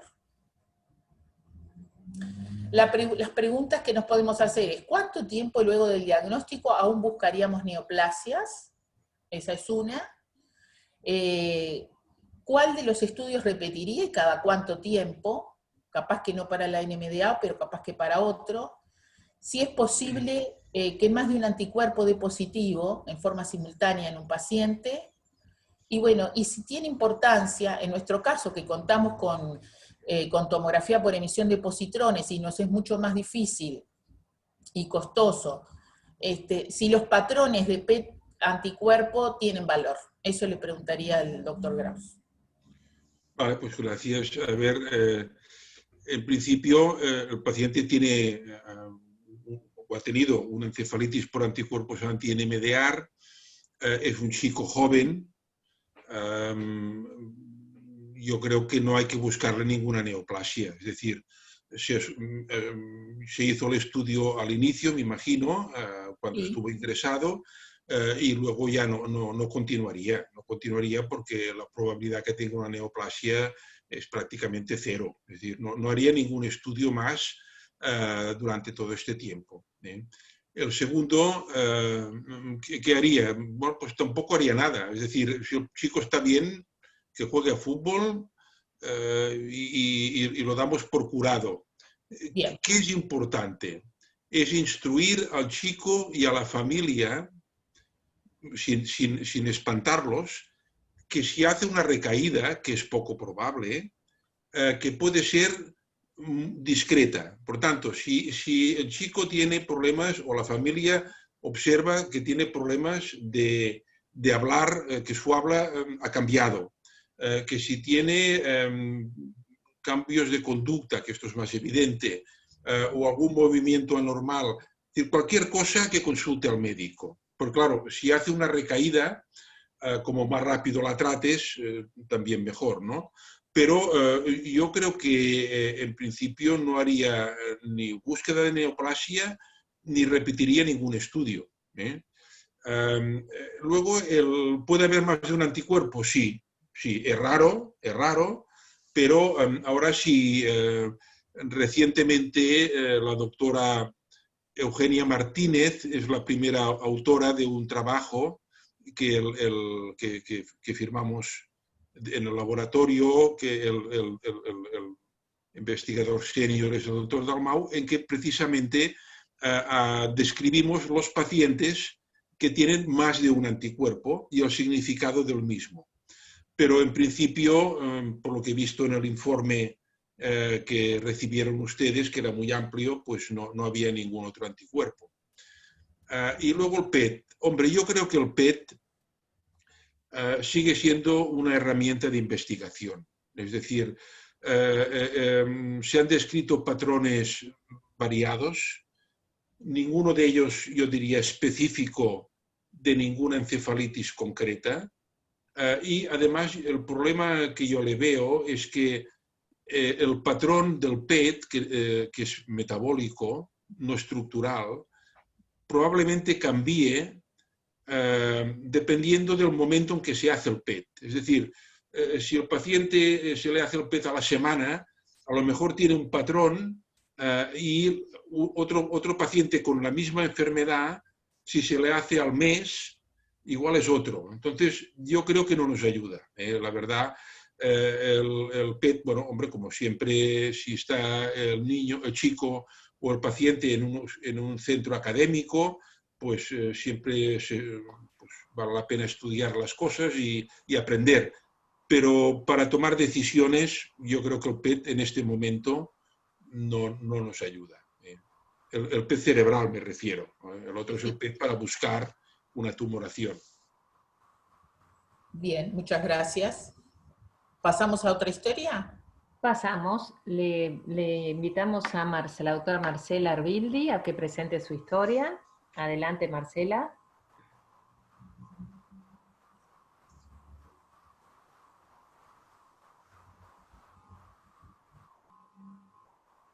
No la veo, Marcela, por ahí.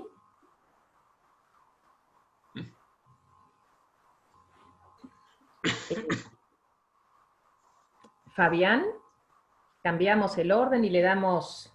Fabián, ¿estás ahí? Adelante, desilenciate, por favor. Está silenciado, Fabián. Ahora creo que no.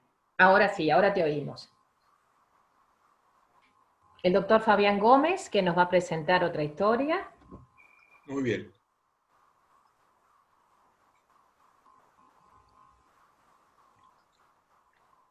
Yo voy a comentar un caso que vivimos en el interior del país. Es una paciente de sexo femenino de 58 años, diestra, ama de casa, que no tenía ningún antecedente patológico a destacar y que el primer día de todo este cuadro, el inicio, comienza con un cuadro de cefalea holocraniana de intensidad creciente, 9 en 10 en escala de EVA, y que se acompañaba de fiebre hasta 38 grados axilar, con conductas inapropiadas que por momentos era una heteroagresividad. La paciente evolucionó en días con crisis tónico-clónicas generalizadas y depresión de conciencia, por lo cual se procedió a la ventilación mecánica. Del examen del ingreso, que en ese momento yo no lo viví, y lo extraje un poco de la historia, al ingreso en ese momento tenía signos de irritación meningia, sin alteraciones focales claras clínicamente. Se planteó una meningoencefalitis y en ese momento se hizo una tomografía de cráneo que evidenciaba una hipodensidad temporoinsular derecha con captación de contraste sin áreas de necrosis. Esta era la tomografía del ingreso, en la cual se evidenciaba la hipodensidad temporal anterior. y con un compromiso temporomesial, que la misma tenía una captación de contraste más perinsular, y en ese momento se realizó un líquido cefalorraquídeo, igual era un líquido claro, cristal de roca, que contenía 0,90 miligramos de proteína, glucosa de 0,80 y 10 glóbulos rojos conservados. En ese momento se hizo una PCR para herpes simple tipo 1, la cual fue positiva en el líquido cefalorraquídeo. Se destacaba que la paciente era HIV negativa, que en ese momento tenía parámetros inflamatorios como una PCR de 0,53 y una leucocitosis de 19.000, y se realizó un electroencefalograma que mostraba un área de sufrimiento focal, un enlentecimiento focal a nivel temporal derecho, con evidencia de actividad epileptógena a nivel homolateral. Con el planteo de la encefalitis, meningoencefalitis herpética, se realizó aciclovir a 10 miligramos kilo durante 14 días y tratamiento antiepiléptico con fenitoína y levetiracetam, dado que tenía un mal control de crisis. La paciente al mes mejora el nivel de vigilia, hay un cese de las crisis epilépticas y hay ausencias de descargas epileptógenas en el electroencefalograma, y en ese momento se realiza el destete del ventilador. 25 días posteriores a la finalización de la aciclovir, agregan en forma progresiva movimientos anormales en el hemicuerpo derecho, que eran de tipo coriotetósicos, y a su vez también clonias en hemicara derecha en forma muy frecuente, sin una marcha jacksoniana ni compromiso de conciencia. En forma episódica la paciente tenía una conducta inapropiada, en la cual abría los ojos como con un facies de asombro, y posteriormente volvía a cerrar los ojos y pasaba tiempo de ojos cerrados, pero no durmiendo, que eso llamaba un poco la atención. Este cuadro se presentó en ausencia de fiebre, ni síntomas sistémicos, ni ningún síntoma de irritación meningia nueva. En este momento, el electroencefalograma tenía un sufrimiento cefálico difuso, pero tenía actividad epileptiforme a nivel frontotemporal izquierdo, contralateral. Dada la recurrencia de síntomas clínicos, que en este momento eran más de movimientos anormales, se realizó una resonancia de cráneo, la cual en las secuencias T1 ya se observaba a nivel del lado derecho, se observaba la evolución de la encefalitis herpética con el compromiso temporomesial y extenso compromiso temporal y subcortical, lobar, como ahora más adelante vamos a ver,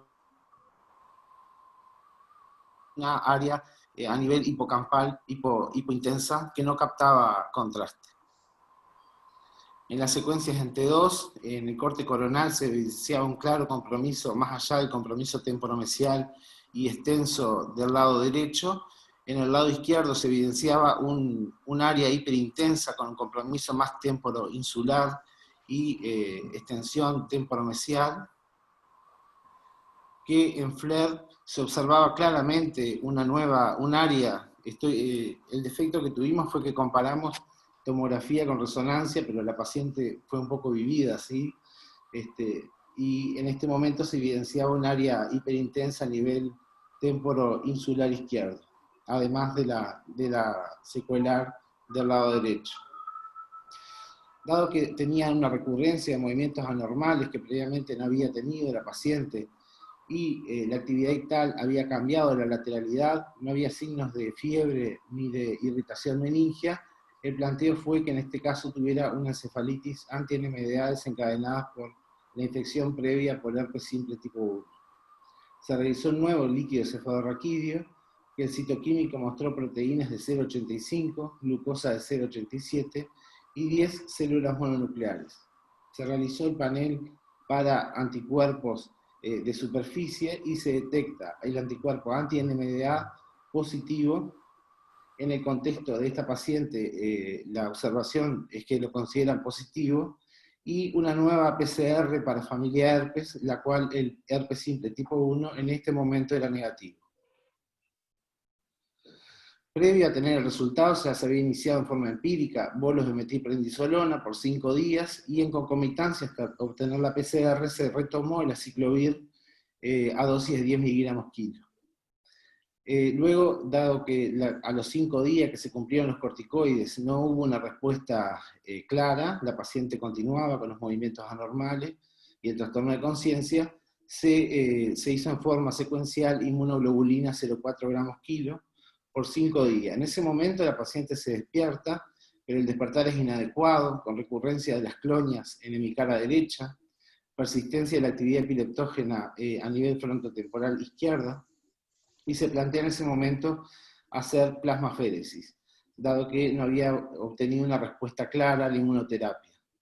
Luego de 5 recambios plasmáticos, la paciente se logra desvincular del ventilador, tiene una muy buena evolución, con terapia de rehabilitación, la paciente logra una independencia física, con un score de ranking de 1 punto, y una muy buena performance cognitiva, con una memoria a los meses conservada.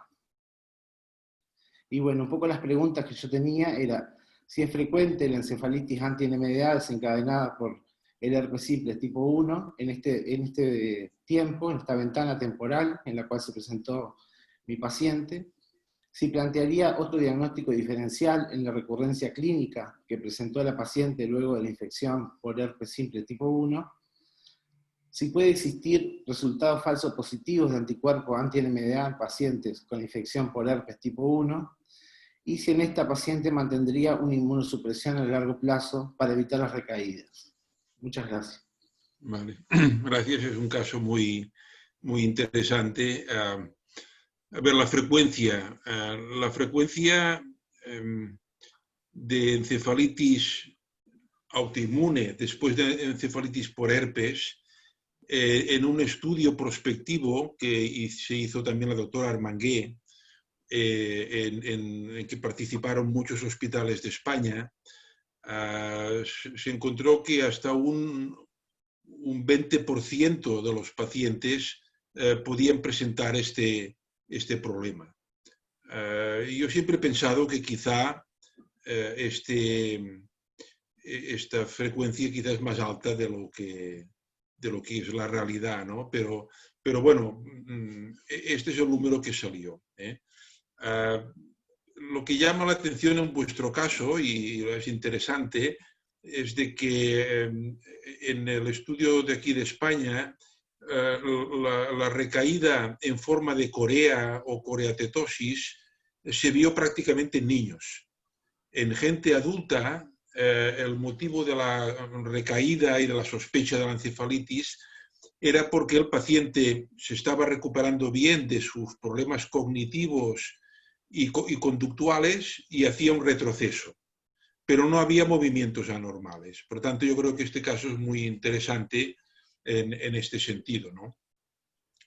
En cuanto al diagnóstico diferencial, claro, lo único que se te ocurre, con la información que tengo, es que si el paciente simplemente hubiera hecho una recaída en forma de la epilepsia, pero da la impresión de que el cuadro coreatetósico era algo más que crisis epilépticas, como yo lo he entendido yo, ¿no?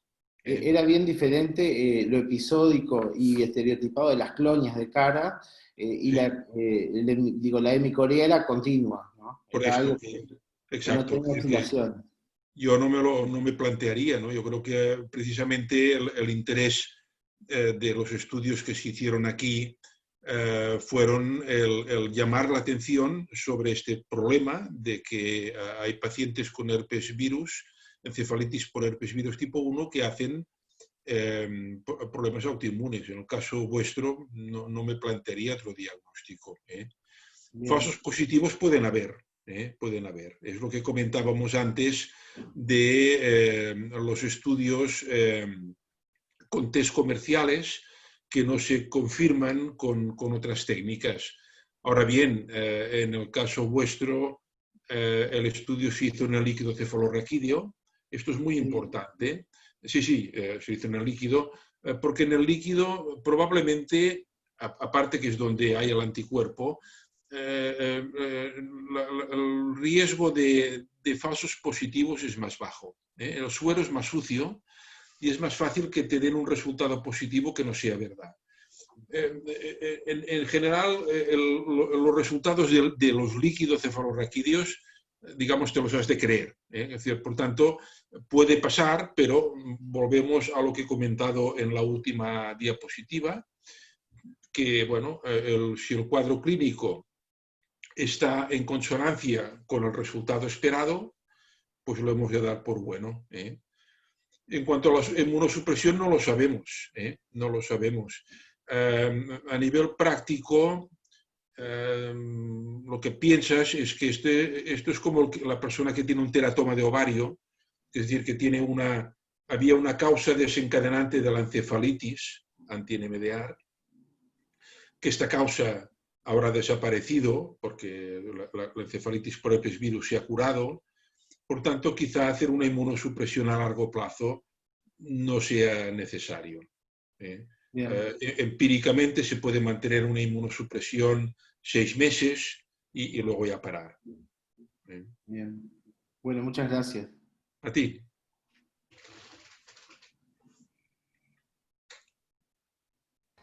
¿Marcela se pudo conectar?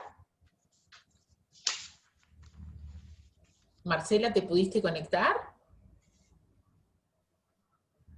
Tenemos otra historia de otra colega, pero que tiene dificultades para conectarse. Bueno, si quieren, paso mientras a otra historia que tengo.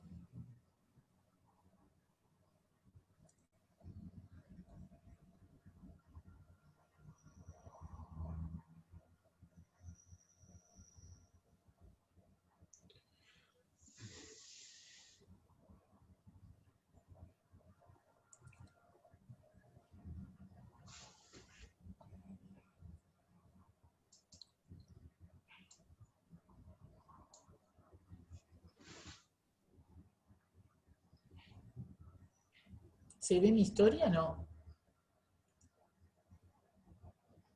Ah, Marcela. Está perfecto.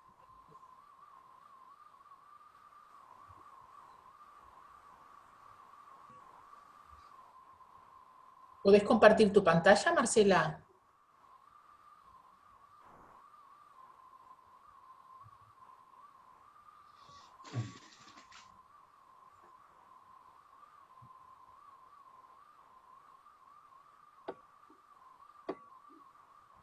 El Zoom es nuevo para todos, digo, hemos hecho todos una práctica intensa este año, pero es una herramienta a la que no estamos habituados y bueno, estas cosas siempre pueden pasar. ¿Está Marcela ahí o no? Vos sabés que ahora no la veo. ¿Querés empezar vos, Claudia? Así le damos tiempo a Marcela y lo hacemos. Entonces voy al caso número 3.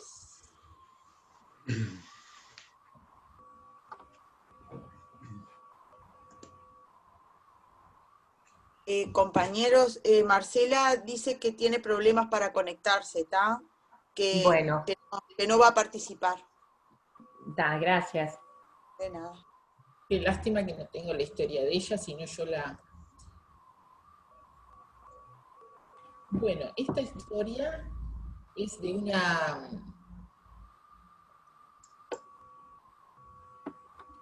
Es una señora de 62 años que como único antecedente es hipertensa, ingresa a una institución privada por un cuadro de varios meses de evolución, en donde en la historia retrospectiva aparecía un trastorno de la marcha, caídas frecuentes y posturas anormales, como que caminaba, pero el esposo después relataba como con una, como torcida, como inclinada, con una postura tónica rara. A su vez tenía una historia de dolor de ambos miembros inferiores, por lo que había sido estudiada en forma ambulatoria, y le habían realizado una tomografía de columna lumbosacra que tenía protrusiones discales, y una anular sin conflicto disco-radicular, y un estudio eléctrico que mostraba una polirradiculopatía L3-L5 a derecha. Relataba mucho dolor en miembros inferiores, y como tenía esas caídas, la habían estudiado así en forma ambulatoria, pero agregó un cuadro confusional, movimientos cefálicos que fueron interpretados como un temblor, deteriora la conciencia, ingresa al CTI, la intuban en asistencia respiratoria mecánica. La vemos en CTI, ya en historia retrospectiva, ¿verdad? Y que se la realizamos al esposo. Tenía una historia de meses de múltiples episodios de trastorno de conciencia, breves, con automatismos, que habían aumentado claramente la frecuencia en el último mes.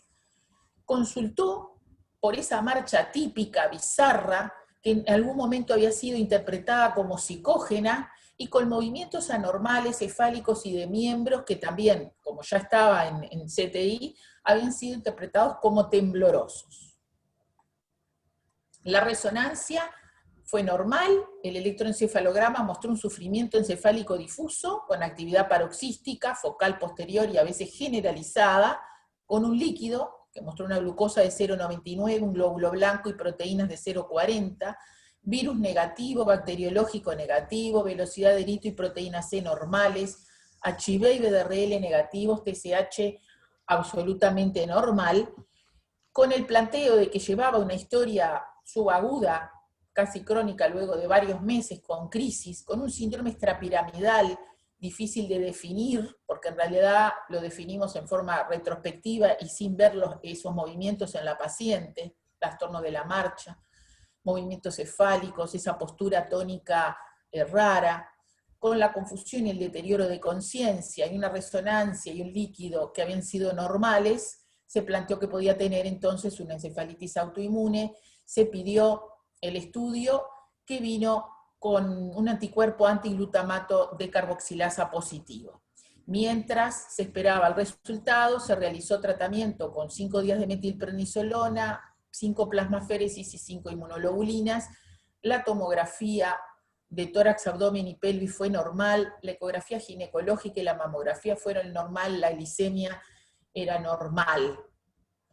Esta paciente, luego que se salió de CTI, confirmamos un examen neurológico claramente patológico, estaba pueril, infantil, con un síndrome tónico frontal, pero leve, un claro síndrome cerebeloso, vermiano y hemisférico, tenía una ataxia de la marcha, tenía un temblor intenso de voz, cefálico, dismetría, caminaba con apoyo, pero era dependiente de terceros. No tenía esa postura tónica bizarra, no la tenía, no tenía crisis. A los 3 años de esto, la paciente vive con estas secuelas descritas, no ha presentado empujes y no se han detectado neoplasias. La pregunta era, la titulación del glutamato de carboxilasa fue de 0,04 con un máximo de 0,02. Yo quería saber si la titulación tiene vínculo con la presentación clínica, y si claramente que es un anticuerpo diferente, no de superficie sino intracelular, es más marcador para neoplásico que los NMDA, por ejemplo. Sí, a ver, aquí este sí que es un tema de laboratorio importante.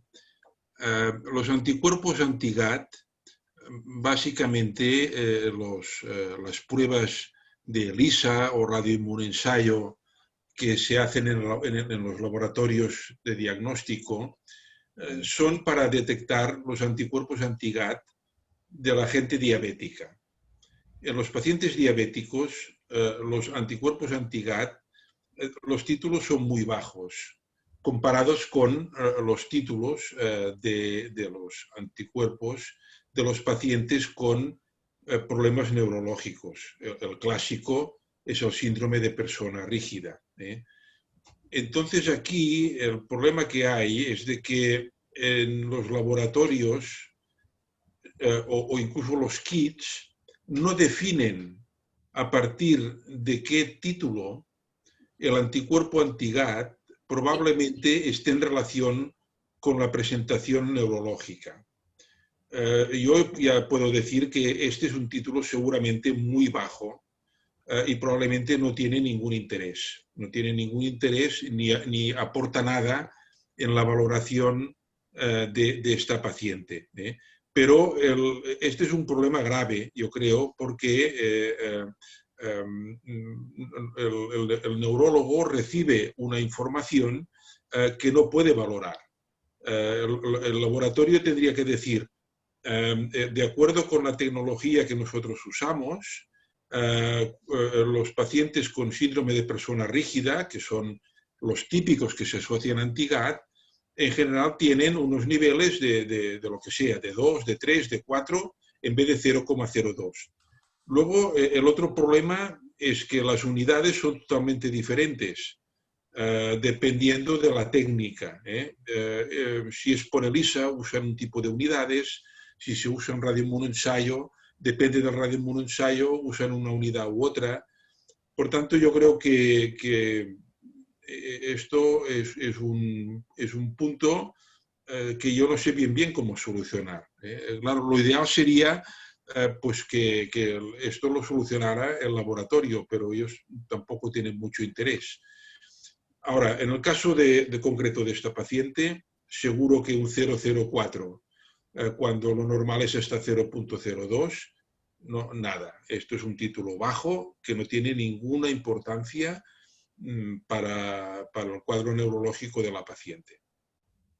¿Y el vínculo es con la glicemia, el vínculo es con la glicemia o con la diabetes? Con la diabetes. Porque a este paciente le buscamos, le continuamos la glicemia durante el tiempo. A ver si... Lo que pasa es, digamos, los títulos bajos, que los ves habitualmente en gente con diabetes tipo 1, también lo puedes ver en entre un 1 y un 8% de la población normal. Es decir, esto puede ser un resultado, pues bueno, simplemente por casualidad. Es decir, es un poco como los anticuerpos antitiroideos, ¿no? Que un tanto por ciento de la población normal los tiene elevados. Aquí yo creo que aunque la paciente no sea diabética, esta paciente en concreto es igual, simplemente son títulos, estos títulos no tienen valor. Y en cuanto al marcador de paraneoplásico, en principio no lo es. El anticuerpo anti-GAT se ha asociado básicamente a 3 entidades.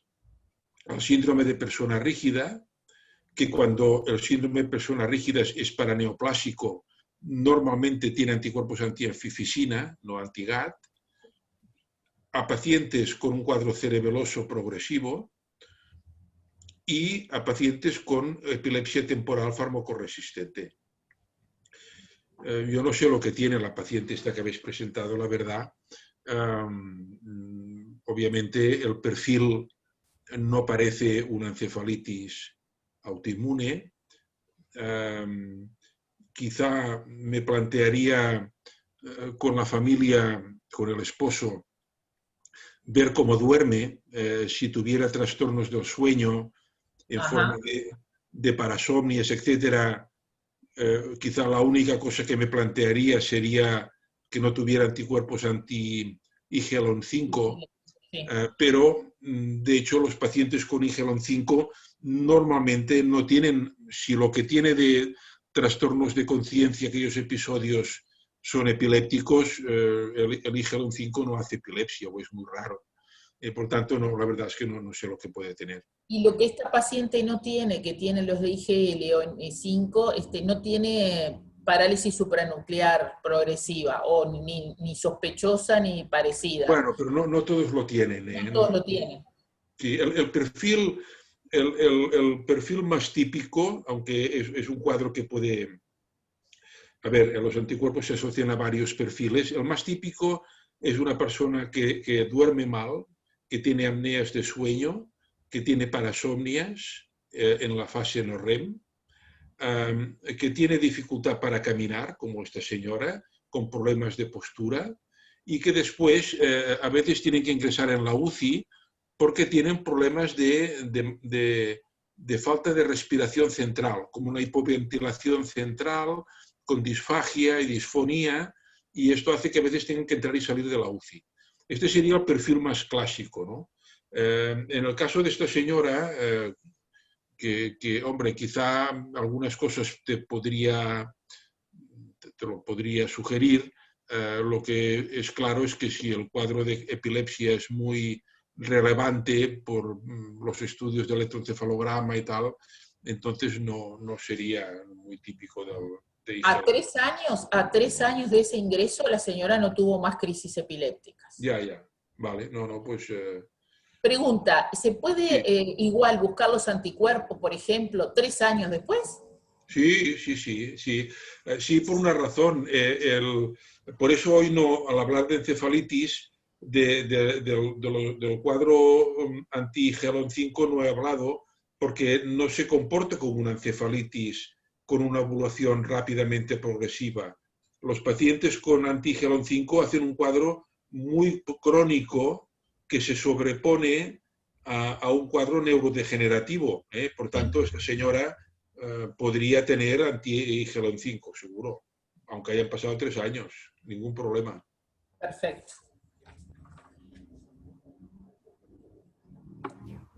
Bueno, muchas gracias. No sé si tendríamos 5 minutos más como para alguna pregunta. Había hecho una pregunta a una colega que se refería al panel de encefalopatías. Sí, en Uruguay el panel de encefalopatías sale cerca, tengo que decir los números, de 100.000 pesos según sea en líquido y más o menos 100.000 más en sangre si son enviados al extranjero. Y no están en la canasta básica, por lo que tiene que pagarlos el paciente. En el caso de los pacientes que mencioné, la institución se hizo cargo del costo del estudio. Eso para Natalia, que preguntaba. No sé si alguien quiere decir alguna otra pregunta.